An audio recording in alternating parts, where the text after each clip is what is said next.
ఈ సమావేశంలో పిల్లలు ఎలా చదువుతున్నారు, పిల్లలు ఎక్కడ వెనుకబడి ఉన్నారు, వాళ్ళని ఎలా ప్రోత్సహించాలి, వాళ్ళు ఎలా ముందలు తీసుకెళ్ళడానికి ఈరోజు ఉపాధ్యాయులు తల్లిదండ్రులతో మాడతాం స్వయంగా నేను చూసా.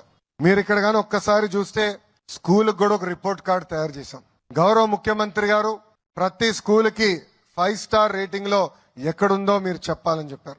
మౌలిక సదుపాయాలతో పాటు పిల్లలు ఎలా చదువుతున్నారు, ఉపాధ్యాయుల అటెండెన్స్ ఏంటి, పిల్లల అటెండెన్స్ ఏంటి, వాళ్ళ మార్కులు ఏంటి మొత్తం జతపరిచి ఈ స్టార్ రేటింగ్ చేయమని చెప్పారు. విద్యార్థులు కూడా మొదటిసారి మనం రిపోర్ట్ కార్డు ఇచ్చాం. మీ చేతుల్లో రిపోర్ట్ కార్డు ఉంటే ఎత్తి పైకి చూపించమని అందరినీ కోరుతున్నా. అందరు చూపించండి ఒకసారి. దాంట్లో మీకు 2 ఉన్నాయి. ఒకటి రిపోర్ట్ కార్డ్, ఇంకొకటి హెల్త్ కార్డ్. ఆ హెల్త్ కార్డ్ లో మన పిల్లల ఆరోగ్యం ఎలా ఉంది, ఏమైనా ఇబ్బందులు ఉన్నాయా, ఏమైనా సరిదిద్దుకోవాలని కూడా ఈ రోజు హెల్త్ క్యాంప్ ఏర్పాటు చేసి ప్రతి పాఠశాలలో ఇది నిర్వహిస్తున్నాం.